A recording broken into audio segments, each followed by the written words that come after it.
Hey, yo. Yo, what's going on? This is Shay coming back at y'all with another episode of the Emmaus Proposition. Man, I hope y'all doing well out there. Everything's good over here. Just working. Work has been crazy lately. Let me take this badge off real quick. For those y'all watching, I'm at work, so I had to take my badge off. But I'm in the work building. I'm actually working, y'all. I promise. I do work around here. I promise. But yeah, taking a short break, man. Because I wanted to come on and spend some time with y'all as we travel down this road of the Emmaus Proposition. Just in case y'all haven't watched the intro, man, about like what we do as far as the Emmaus Proposition. We want to take everything, absolutely any subject in all creation. Ultimately, we can weave it back to Christ and His glory, who He is, His nature, either type or anti-type. Like, who is Jesus? What does He want from us? Everything is from Him, through Him, and to Him. And so, there's a story in the Bible about Jesus after His resurrection. He's walking along the road with two of his disciples, and he's explaining to them how the Old Testament actually was about him. All of the stories in Genesis, the people coming out of Egypt, the sacrificial lamb, the system of sacrifice, all that kind of stuff. The tabernacle, the prophets, the major and minor prophets, the wisdom sayings, all of it was about Jesus the whole time, man. And here at the Emmaus Proposition, we want to extend that out, man, and continue to make it all about Jesus. So everything we run to in life and culture, sports, daily living, family relationships, just relationships in general, all of it ultimately points its way back to Christ. And these are conversations we have on a regular basis. And I just want to encourage us. I want to encourage us to have them more, because we start running into people in this life where they have particular worldviews. They have particular thoughts about how life should work best. And man, we should be in the practice of articulating the gospel to people where they are with their worldview. All of it, because all of it is ultimately from God. And God is all about exhorting His Son and putting His Son up on a pedestal. That means everything we run into life, in this life, ultimately points to Jesus in some kind of way.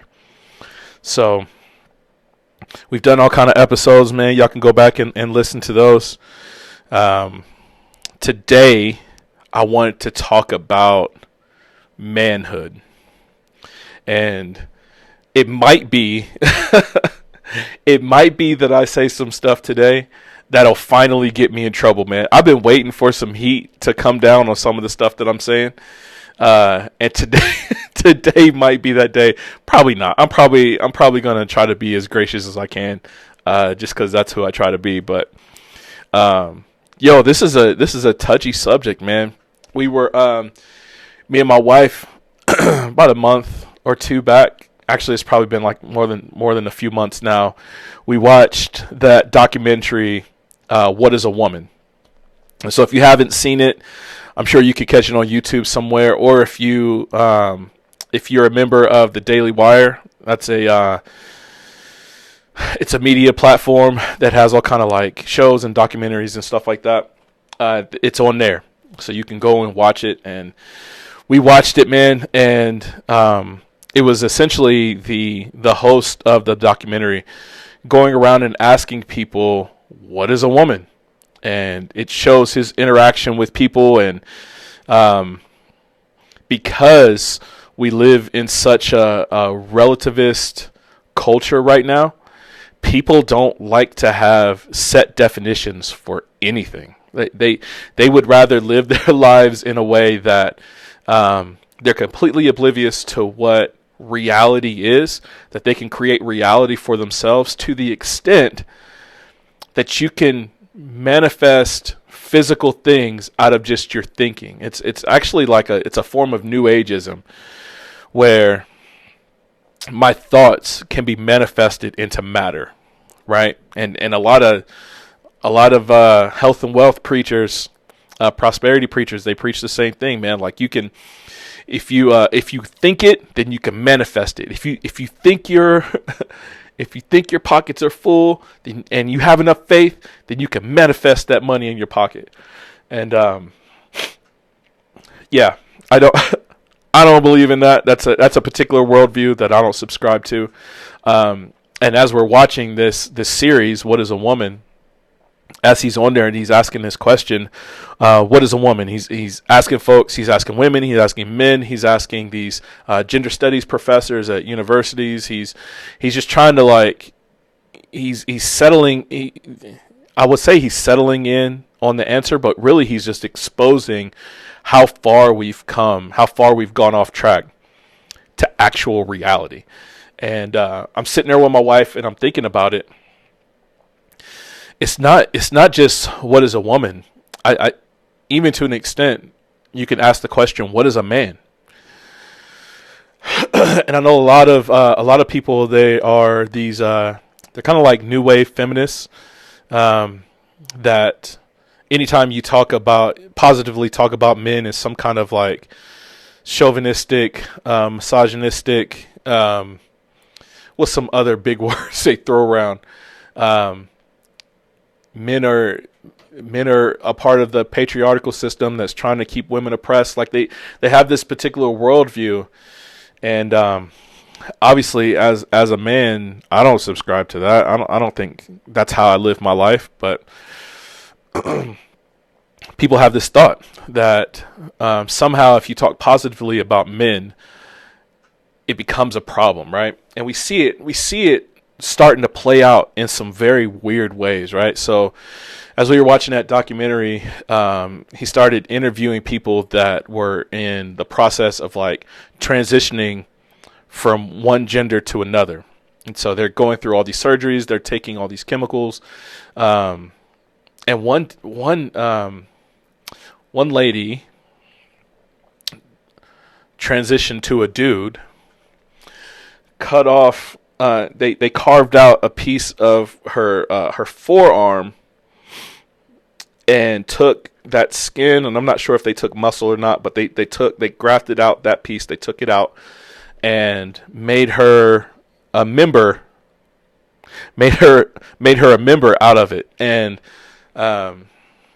this person was just talking about how painful it is, not only the process of healing from that, but just all the other stuff that goes on internally where hair grows and it's not growing in the right place because the body was never designed for that, right? But at the base of this conversation is this idea, not only what is a woman, but what is a man? What is a man supposed to be? And I know women have their idea of what a man is supposed to be, and culture is telling men a particular story about what men are supposed to be, and really what's happened. And like I said, I think this documentary highlighted some of it. He was focused on women, but I think it highlighted another problem. The feminization of men in general, like just as a whole, right? It has become a problem.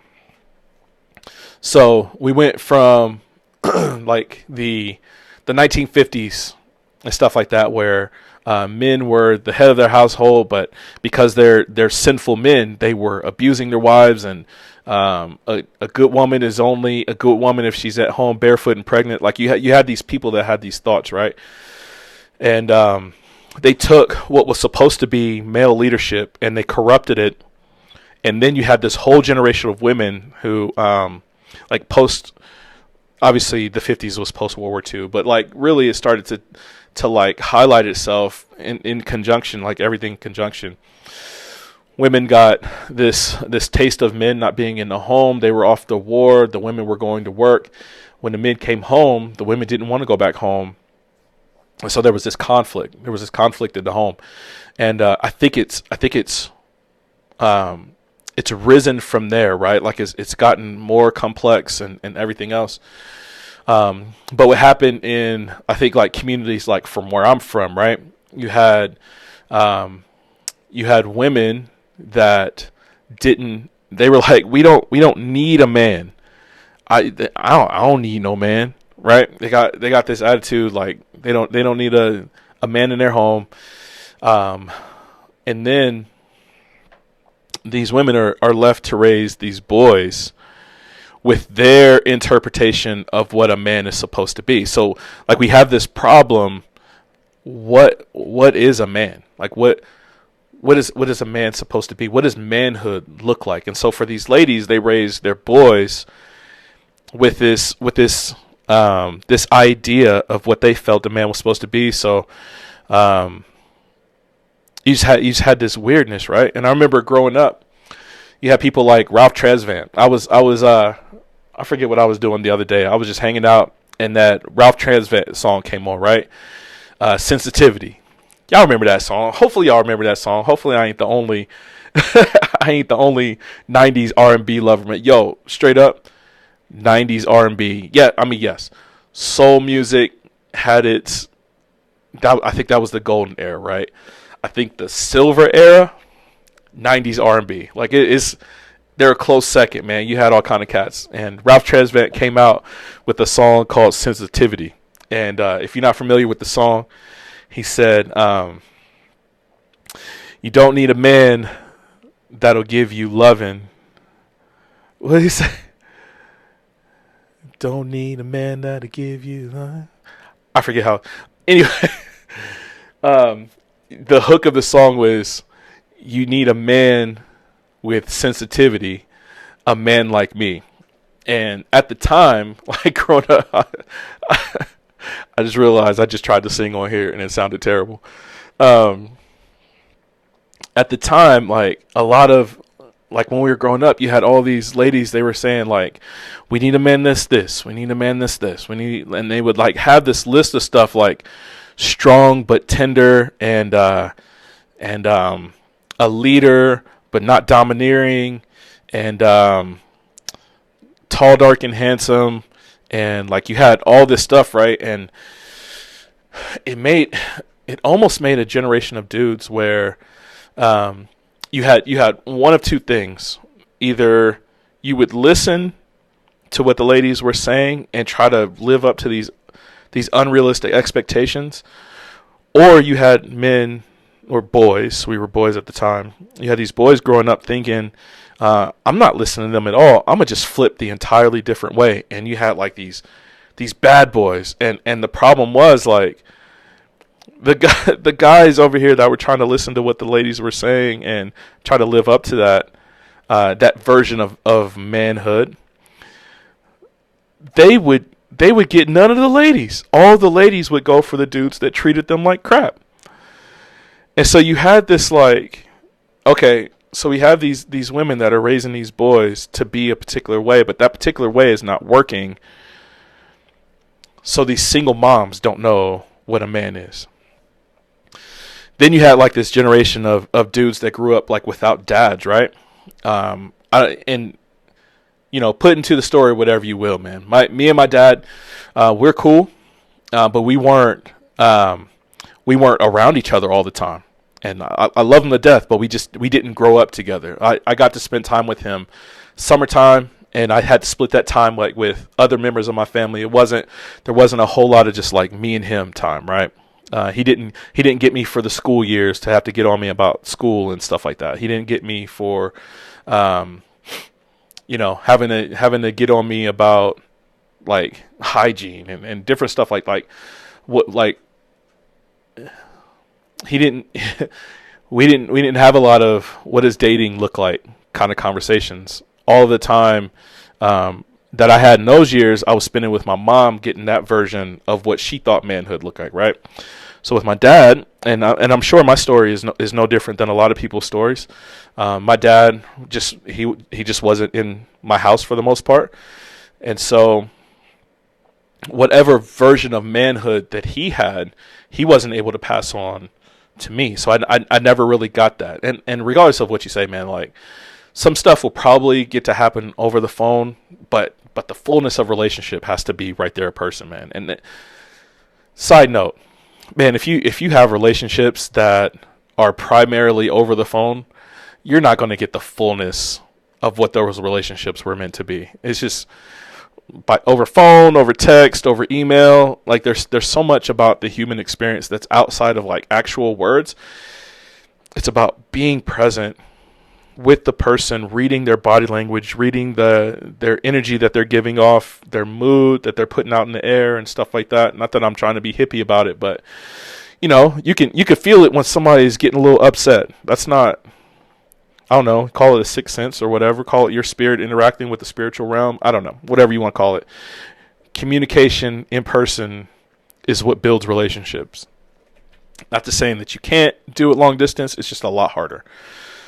And so that's where me and my dad had struggled. And so I still to this day, there's a lot of conversations that me and my dad have never had about what does it mean to be a man.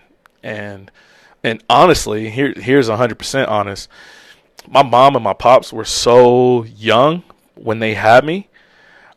I think he was still coming into a knowledge of what his manhood looked like almost at the same time that I'm learning mine. So my dad was 16. By the time I'm hitting 15, he's just hitting his 30s.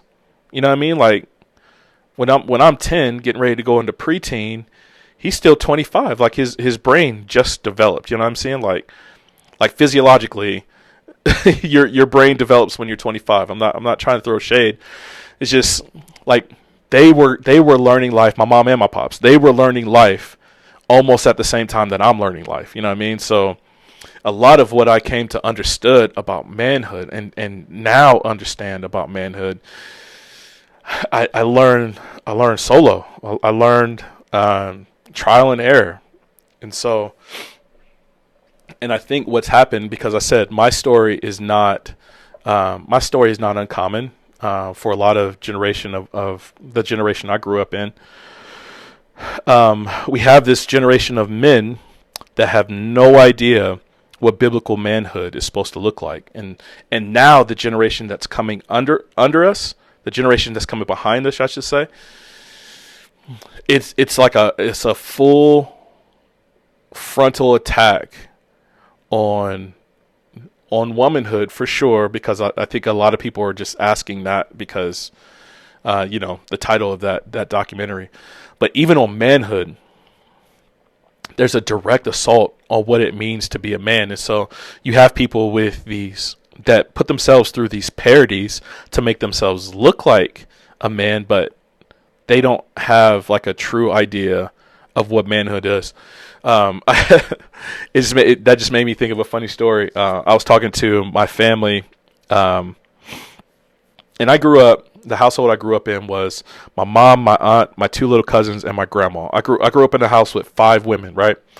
And my aunt said to my mom one time, you had to be the mother and the father. I told my aunt, I'm like, yo, I love my mom. I think she's a terrific mother. Like for what she went through in her life. Having a baby as a teenager, these days, they would have told her to abort me. So like thank God, that she didn't, that I'm here and I'm able to give glory to God and tell other people about his goodness and stuff. So like I give praise to God for having me born at the right time. But I was like, she's a wonderful mom. Like I can't take anything away. She was hard where she needed to be. She gave me wisdom where she could, and we had a good time. Like this is she was a great mom. She was a horrible father. And my aunt, we were on the phone. We were on a phone call, a Zoom call, and I could tell she like paused, and I know it wasn't like a video freeze, but it just kind of threw her off. I'm like, she's not a father. I'm a father. I know what it takes to be a dad. I don't know everything, but I know she could never be my dad. She was an awesome mom. She could never be my dad. And just kind of, I think in a way of why she was so thrown off, and why culture overall would be so thrown off by that statement that I just made, is because we've been sold like this lie that the two roles are like interchangeable. Like, a woman could be this, and this. Like she don't need nobody. And the problem is, it flies in the face of the complementary role that God has set up for His entire creation. Moms are great for some things that they're not good at for others. Dads are great for some things that they're not good at in others. It's the way God has designed it.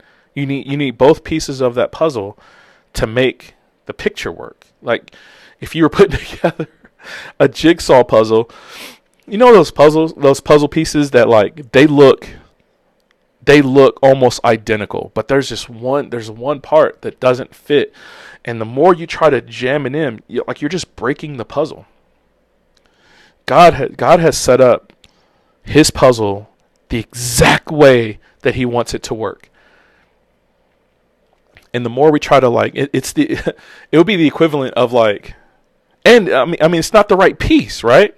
That piece is perfect somewhere else. It has another role, another function. It still belongs in the puzzle, but it belongs somewhere else, right? And the more we try to take that puzzle piece and carve it up into shape, it's out of place. It doesn't look right in the picture. You know what I'm saying? So like the more we try to like carve up our men into being women, the more we try to carve our children out, and tell them that the way God created them was a mistake, and we're doing all this stuff to our children. We're giving them chemicals that they give like felons to chemically castrate them. The drugs that we use to chemically castrate prisoners, like of sexual offenses, that same drug is the same drug that some of these hospitals and doctors are using as hormonal therapy for our children, and all in the all with the intent of allowing people to be their true authentic selves. I heard that phrase sometime last week, man, and it drove me crazy. It's like this. The person who said it, they said, when you walk into the room, you have to let people know your true authentic self. And I listened to that because I knew where the person was going. They were going into like this weird pronoun place, right? And I was listening, and I'm like, no, like when you walk into a room, you don't walk in telling people you're authentic. You prove your authenticism. You prove that you're authentic. You don't walk in and say, everybody, I'm here to tell the truth, because everybody in the place is going to be like, oh, so you're coming to lie. If the very first words out of your mouth are quantifying, trying to make people believe you are a certain way, that thing is usually a lie. That's the mask you're leading with. You prove your authentic self through relationship and time and effort and energy, sitting down together, having conversations with people. That's the way you prove your authenticity. And so it drove me crazy when this person said that. But that is what culture right now is trying to do to manhood.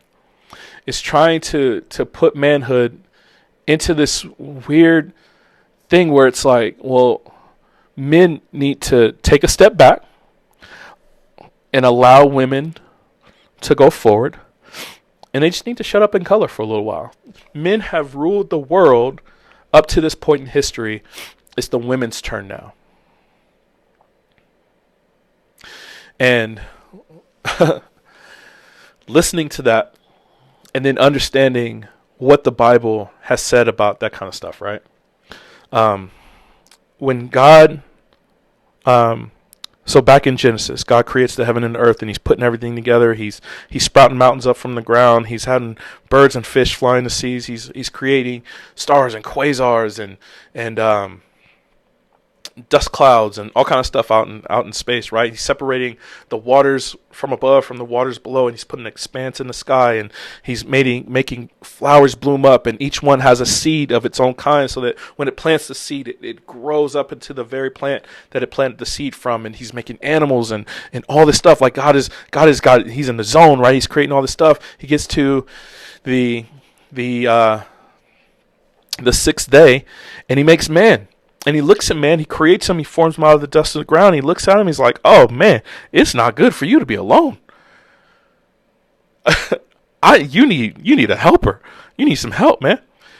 So God puts Adam to sleep, takes a rib out, creates Eve, and He says, He uses the same word that He uses of Himself as helper. He says, I'm going to make a helper fit for you.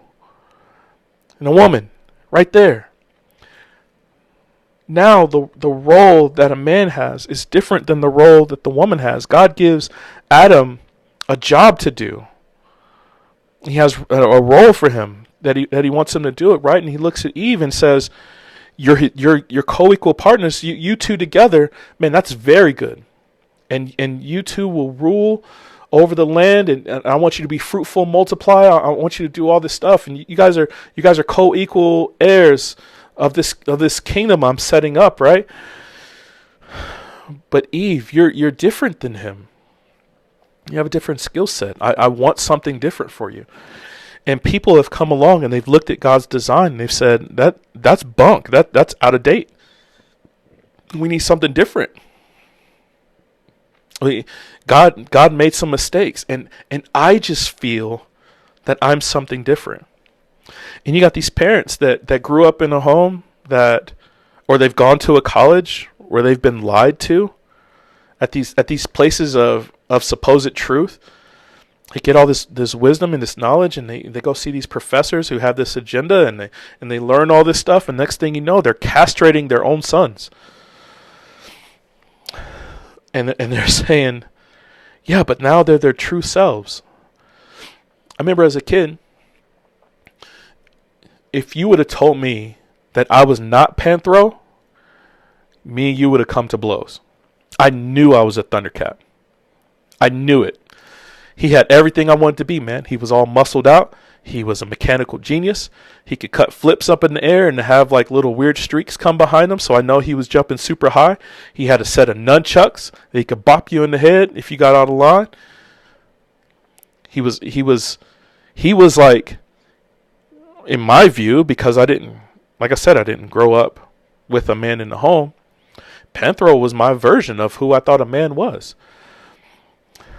Lion-O, man, if y'all go back and watch, it's interesting going back and watching some of this stuff now, right? So you take Lion-O, who basically was a man child. When he was in the ship as they're coming to Thundera, he was a little kid. When they landed, his body aged, but his mind didn't. So he has the body of like this big buff dude and all this physical ability like that, but he's a child on the inside. And so Panthro would come along and have to give him all this fatherly advice. He was the person that told him, just because there's a fight in front of you doesn't mean you have to fight it. Yo, that's man talk right there. Understanding what the battle is. He's the one that told him, like, yo, you have a responsibility. You can't just be over here doing all this boy stuff, getting in your feelings and all that kind of stuff. Man, that's manhood right there. Panthro was the one who had to, like, he helped form Lion-O. And man, as I look at the scriptures, right? So you have Adam and Eve there, and Adam and Eve sin. They get expelled from the garden. Cain and Abel come along, and because Adam didn't exercise the fullness of his manhood back in the garden, when God told him, yo, you can eat anything in the whole garden, just don't eat of this tree. Instead of him telling his wife, baby girl, listen, I got responsibilities around here. And we done heard from the Most High. He's right there. He's he'll be by later because he takes his nightly stroll through the garden.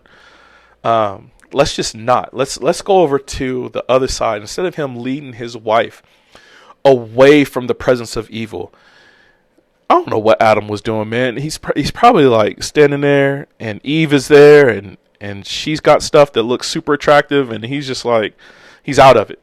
His mind is gone, and Eve takes the leadership role, and God's order is flipped. It's Adam's fault. Adam was supposed to be the dude. Adam was supposed to be the man, leading his wife, right? And so as soon as God comes on the scene, he looks at Adam and says, "Yo, where are you?" And he's like, "It's this chick you gave me." And she's like, "The serpent made me do it." And the lie that entered in is for men, because we're still stuck under this curse of Adam. When we sin, we run and hide, and we get isolated by ourselves. We isolate ourselves from the church. We isolate ourselves from friends. We isolate ourselves from God. We isolate ourselves from our spouse, and it's the way Satan kind of keeps hold of the power that he has, because men aren't being men. And when I say that, I'm not talking about some like chauvinistic masculine. They call it toxic masculinity these days. I have no idea what that means, man. Definitely, we were shown pictures as kids like the Charles Bronsons, the John Waynes, when they rolled up and you got some problems, you got some beef, you pull out your gun, you shoot them in the face. That's just how we roll. And you had a generation of men that believed that was the way to handle your life. And while straight up there's some truth in it, and that's what manhood is, right? It's strength under control. It's balanced strength. And so there's something that wells within inside men that's fight. And it's there. And there's no the more that women try to feminize that side of men, the more it's going to just turn things awry. That's one of the reasons why we need fathers, right? They've learned how to temper some of that testosterone and put it in check. So you got these young dudes that run around, they got all this raging testosterone. They see a old boy up the block that they got beef with, and instead of like having strength under control, they give in to that wild testosterone. Next thing you know, they blasting each other in the streets, and we got problems, right? Or you got some dude that can't control the testosterone in another way. Next thing you know, he got 14 baby mamas and don't know how to keep it in his pants. You know what I mean? Neither one of those are manhood. It's strength in control. It's balance. It's having that wildness that you have to learn when to let it out. That's manhood. That's what that's supposed to be, man. It's not supposed to be. I remember, growing up, Married with Children used to come on. Y'all remember that show?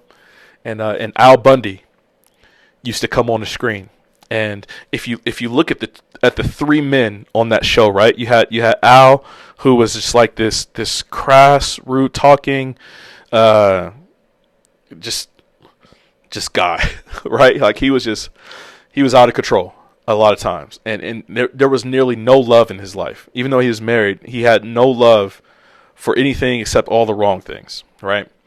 You had his son. What was the son's name? I forget the son's name. It'll come to me.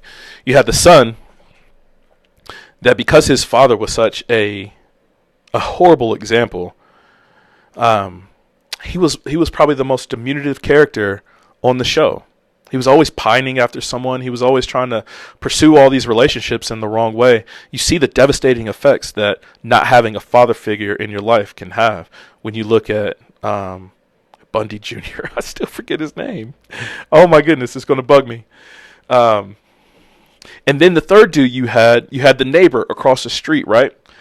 The womanizing, being led by his wife. His wife was just like She was always on him, always on his case, and you could see how their household was just always out of sorts. And it's because God has set up a particular way that things are supposed to operate. It's supposed to be men leading. And as they lead, you have this Holy Spirit divine helper that comes along and helps them lead. The curse was for Eve, as she has this person that's leading her, her desire will be to rule over him. If you go back and look at the curses that God hands out to Adam and Eve, it was her curse to want to always like lead over him.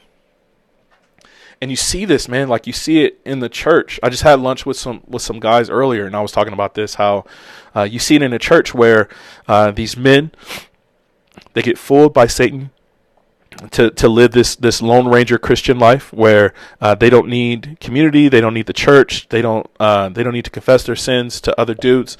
They just leave this isolated and hidden life, right? And they don't serve.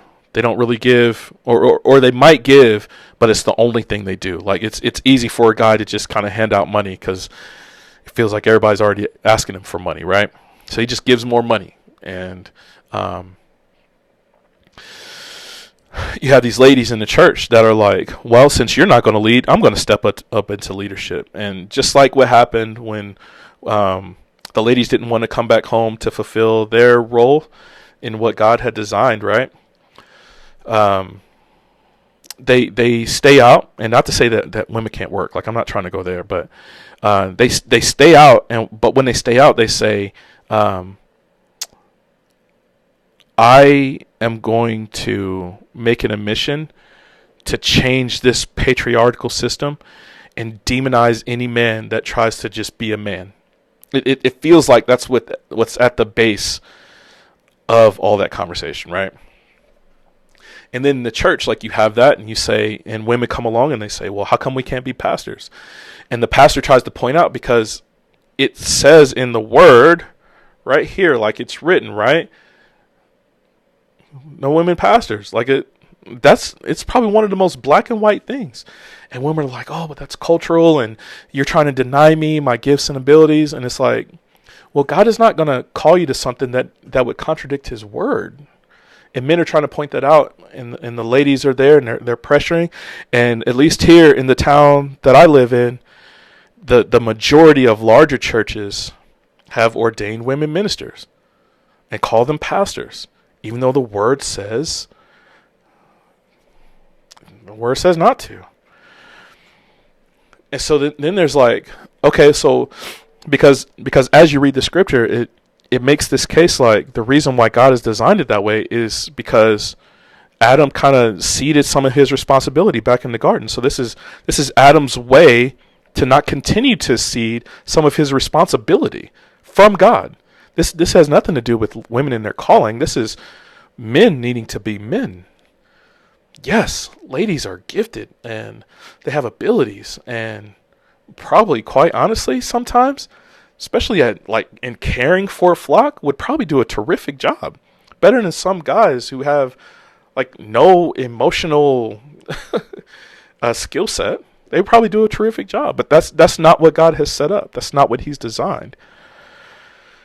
So you have all these problems that start to surface, and there's a lot of churches that go through the motions, and they don't think back to, well, it started when we stopped following the scriptures. So there's all that conversation, right? And what they don't realize, and here's my thing. Here's the final point I want to make. This is where Christ comes in. Jesus, God in the flesh, has made it to where when we ask the question, like, what is a man? What does biblical manhood look like? What does it mean to be just a man? You know what I mean? We have the perfect example in Christ.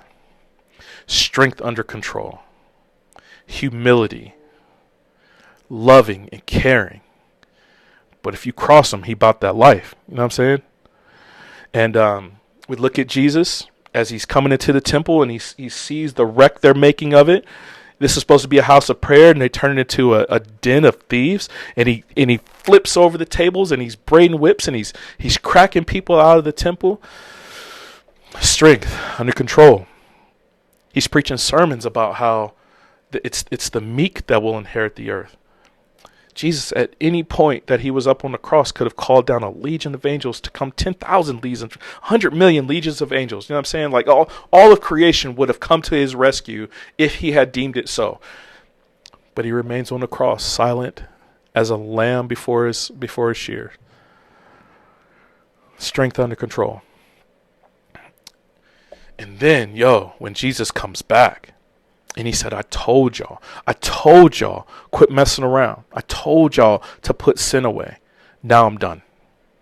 And man, there's a song that the collective has called The Bloodbath. And man, oh man, that is the perfect description for what it's going to look like when Jesus comes back. It is a bloodbath. It's not nicey Jesus frolicking through the lilies in the field, and he's the lamb, and he's what love is, and shouldn't we just love each other? Nah, all that goes aside. Now it's the lion, and Jesus is always like, don't get me wrong, like Jesus is both the lion and the lamb simultaneously. But man, When you read about when he comes back, and as he's putting sin to shame, he's defeating Satan, and he's defeating sin, and he's defeating death, and Jesus is a warrior, man. He is a warrior. And that's what men are. That's what men are designed to be. That's the way God created us. And so, as we're living in this culture, and as culture is trying to push this narrative that men can be women and women can be men, and even if a man is a man, his manhood is toxic, and he needs to get rid of his toxic masculinity, and he needs to get in touch more with his feminine side. But as you get in touch with your feminine side, I'm actually going to be less attracted to it, because now you're a feminine man, and I actually want a man that's going to treat me like crap. But then I don't want a man to treat me like crap, so I'm going to talk about him. And there's going to be all kind of narratives about what manhood is supposed to be. But as opposed to listening to the world on what manhood is supposed to be, look at Christ. Look to Jesus. That's what I want to tell folks. So, man, I could go longer, but I'm going to wrap it up there before I say something that's going to get me in real trouble. But I love y'all, man. I hope y'all doing good. This has been fun. Definitely, like, men need to step up and be men. They need to come together as men to encourage one another. We need to confess sin to one another. We need to build one another up, man. We need to go to war with each other, man, because Satan is prowling like a roaring lion, seeking people to devour. And we can't do it solo. So if you have sons out there, raise your sons to be men. If you're a single mom and you want to know what it's like to be a man, and you don't have a biblical man in your life, that's why you're in a community of saints. Go find a biblical man in your church and have him spend time with your son to raise biblical men. I'll come on another time with some ladies and we can discuss biblical womanhood. I ain't gonna do that here. But man, this was fun. I hope y'all doing good. I love y'all. Hope y'all doing well, man. Hit me up. If you want to come on, or if you want me to pray for you, any of that stuff. And until next time, grace and peace.